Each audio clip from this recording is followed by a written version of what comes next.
প্রিয় সাংবাদিক ভাই বোনেরা, টানা 16 বছরের ফ্যাসিবাদী দুঃশাসন ও জবাবদিহিতার যে অচল অবস্থা তৈরি হয়েছিল তা মুহূর্তেই বদলে ফেলা কোনো জাদুকরী মন্ত্রের পক্ষেও অসম্ভব।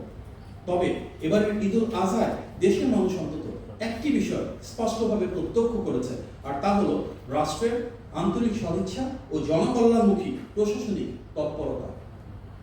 মাননীয় প্রধানমন্ত্রীর সরাসরি ও সুস্পষ্ট নির্দেশনায় এই ঈদে রাষ্ট্র পরিচালনায় দায়বদ্ধতা, প্রশাসনিক সমন্বয় এবং নীতিগত পরিবর্তন দেখা গিয়েছে।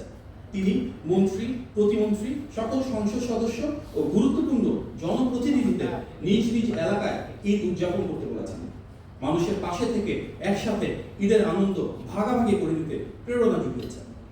জনগণের আকাঙ্ক্ষার প্রতিফলন ঘটিয়ে গণতান্ত্রিক সরকার প্রমাণ করেছে যে রাজনৈতিক অঙ্গীকার ও কার্যকর ব্যবস্থাপনা থাকলে শত সংকটের মধ্যেও স্বস্তি, শৃঙ্খলা ও আস্থা ফিরিয়ে আনা সম্ভব।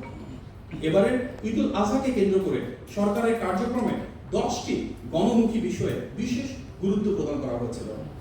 নির্বিঘ্নে ঈদ যাত্রা নিশ্চিতকরণ, শ্রমিকদের বেতন ভাতা পরিশোধ, দেশীয় পশুর বাজার সুরক্ষা, দ্রুত বর্জ্য অপসারণ, গণপরিবহনের শৃঙ্খলা, চাঁদাবাজি ও সিন্ডিকেট দমন, নিরবিচ্ছিন্ন বিদ্যুৎ সরবরাহ, জননিরাপত্তা নিশ্চিতকরণ, চামড়া খাতের সুষ্ঠু ব্যবস্থাপনা এবং নিত্য প্রয়োজনীয় পণ্যের বাজার স্থিতিশীল রাখা, এই 10টি অগ্রাধিকার ছিল মাননীয় প্রধানমন্ত্রীর প্রধান বা অন্যতম নির্দেশনা।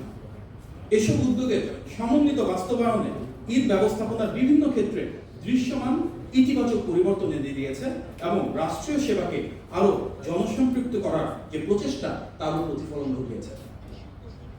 দীর্ঘ ছুটির সিদ্ধান্ত ও ট্রাফিক ব্যবস্থাপনা নিয়ে আমরা দেখেছি যে নিয়মিত সাপ্তাহিক ছুটির সাথে সমন্বয় করে সরকারি ছুটি 1 সপ্তাহ পর্যন্ত বর্ধিত করা হয়েছে। ফলে সরকারি উদ্যোগে পরিবার পরিজনকে সাথে নিয়ে আমরা এবার ছুটিতে কিছুটা বেশি সময় কাটাতে পেরেছি।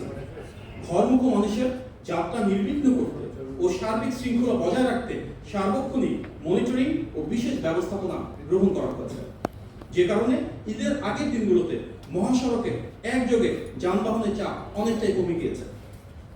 প্রতি বছরের যে চেনা ছবি, কিলোমিটারের পর কিলোমিটার যানজট এবং ঘন্টার পর ঘন্টা ভোগান্তি এবারে ঈদ যাত্রায় তুলনামূলকভাবে নিয়ন্ত্রণে ছিল।